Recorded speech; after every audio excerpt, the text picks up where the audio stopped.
आज मुजफ्फरनगर में भारतीय समाज पार्टी द्वारा किसान मजदूर महारैली का कार्यक्रम किया गया है।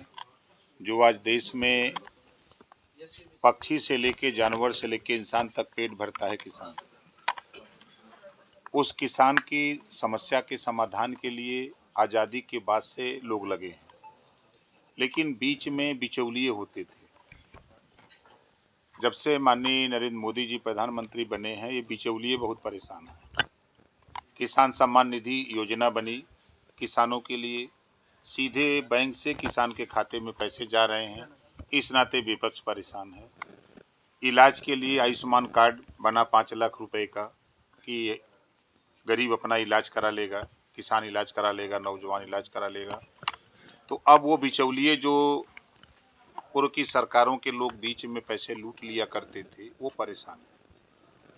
इसकी जानकारी जैसे गन्ना किसानों के भुगतान की बात को आप लीजिए, पिछले कार्यकाल को आप देखेंगे तो इस बार के कार्यकाल में 80% से ज़्यादा गन्ना किसानों का भुगतान हो रहा है। हम मानते हैं कि 20 से 25% अभी कुछ चीनी मिलें भुगतान नहीं कर पाई हैं। सरकार उसके लिए भी कटिबद्ध है कि किसानों का भुगतान करा लिया जाए। आप एनडीए गठबंधन में हैं, उत्तर प्रदेश में अभी तक गन्ने का मूल्य घोषित नहीं हुआ है। किसानों का भी यहाँ पर आंदोलन लंबे समय से चल रहा है गन्ने की मांग को लेकर के। इस बार उत्तर प्रदेश सरकार गन्ने का रेट बढ़ाए, क्या कहेंगे आप? देखिए, हम भी किसान के बेटा हैं, हम सब लोग किसान के बेटे हैं। सरकार प्रयास करती है और जो विश्व बाजार है, उस विश्व बाजार और देश में चीनी की खपत पैदावार इतनी बढ़ गई है अपने देश में चीनी की कि चीनी बिक नहीं पा रही है, स्टॉक है। हम लोग भी सदन में जब माननीय मुख्यमंत्री से मिलते भी हैं, वैसे भी हमारा प्रयास रहा कि गन्ना किसानों का जो गन्ने का मूल्य बढ़ाने की बात हमारे तमाम नेता सदन में बोलते हैं, इस पे अमल लाया जाए। प्रयास हम लोग भी करते हैं। अखिलेश यादव ने इंडिया गठबंधन में बहन जी को लेकर कहा है कि अगर वो आ गई तो उनका क्या भरोसा चले जाएंगे, क्या कहेंगे आप? देखिए, अखिलेश जी का कौन भरोसा है?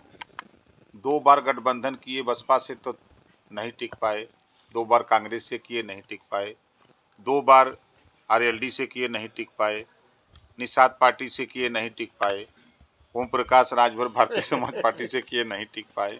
तो जब उनका खुद नहीं भरोसा है तो मायावती जी की क्या बात कर रहे हैं? राजभर जी, आपको अयोध्या राम मंदिर का निमंत्रण मिला है? बिल्कुल मिला है। जैसे विपक्ष अयोध्या राम मंदिर को लेकर सवाल उठा रहा है, आज के समय में अयोध्या राम मंदिर चर्चा में है, तो उसको लेकर क्या कहना आपको? इस तरह से विपक्ष सवाल खड़े कर रहा है। देखिए, विपक्ष जो सवाल खड़ा कर रहा है, सच्चाई है कि जो विपक्ष का रोल होना चाहिए, विपक्ष अपने रास्ते से भटक चुका है। सरकार कोई अच्छा काम कर रही हो, अगर उसमें कोई कमी हो तो विपक्ष उसको सलाह दे कि इसको ये कमी, इसको ठीक करो। लेकिन अब विपक्ष ये मान लिया है कि हम विरोध करेंगे, आप कितना हो बढ़िया काम करिए। आप बताइए, जो भगवान राम को मानने वाले लोग हैं, लंबे समय से उन लोग आस लगाए बैठे थे कि मंदिर बने, आप बन रहा है तो फिर दिक्कत क्यों है? यही कांग्रेस पार्टी के लोग ने ताला खुलवाए थे, दूसरा कोई खुलवाया था? किस लिए खुलवाया था? मंदिर बनवाने के लिए ना। आज विरोध किस बात का? यही समाजवादी पार्टी के लोग सुरक्षा की बात करते हैं, आज कह रहे हैं हम नहीं जाएंगे या हमको निमंत्रण नहीं है। लेकिन आप उनके घर में चलिए, मेरे साथ मैं दिखाऊं, उनकी पत्नी डिम्पल जी हो, चाहे अखिलेश जी हो, चाहे कोई भी हो, राम राम राम राम सुबह उठ के करने लगते हैं, शाम को करते हैं, दिन भर करते हैं। तो दिल में तो सबके है, ये ऐसा नहीं है। सोनिया गांधी ने भी अयोध्या राम मंदिर का निमंत्रण मिलने के बाद उन्होंने मना कर दिया कि हम नहीं जाएंगे वहाँ। वो हो सकता है उनको लगा हो कि भाई हम उस दिन नहीं दूसरे दिन जाएं।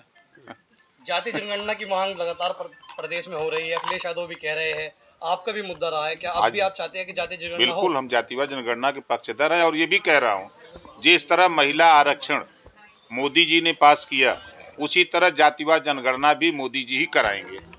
अति पिछड़ों के आरक्षण की बात हो रही है, आपने उसको लेकर पिछली बार अपने जो मंत्रालय लिया था वो भी छोड़ा था कि नहीं मिल रहा है। इस बार भी कुछ लोग यहाँ पर भी धरना चल रहा है कि अति पिछड़ों को सम्मान नहीं मिल रहा, उन्हें अलग आरक्षण नहीं मिल रहा, इस पर आप क्या कहेंगे? देखिए, रोहिणी आयोग का गठन हुआ है 27% आरक्षण को पूरे देश में बांट करके देने के लिए।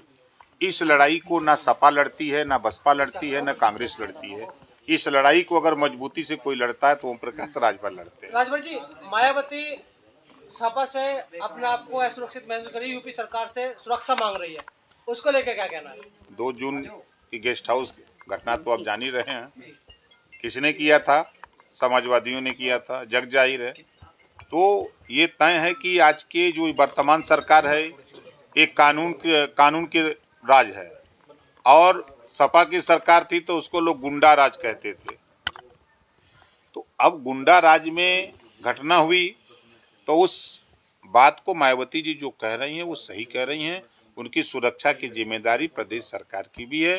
उन्होंने आवास की डिमांड की है, सरकार उनको आवास भी देगी। कितनी सीटों पर आपकी पार्टी इस बार लोकसभा चुनाव लड़ने की? 3% तो मांगेंगे। ठीक।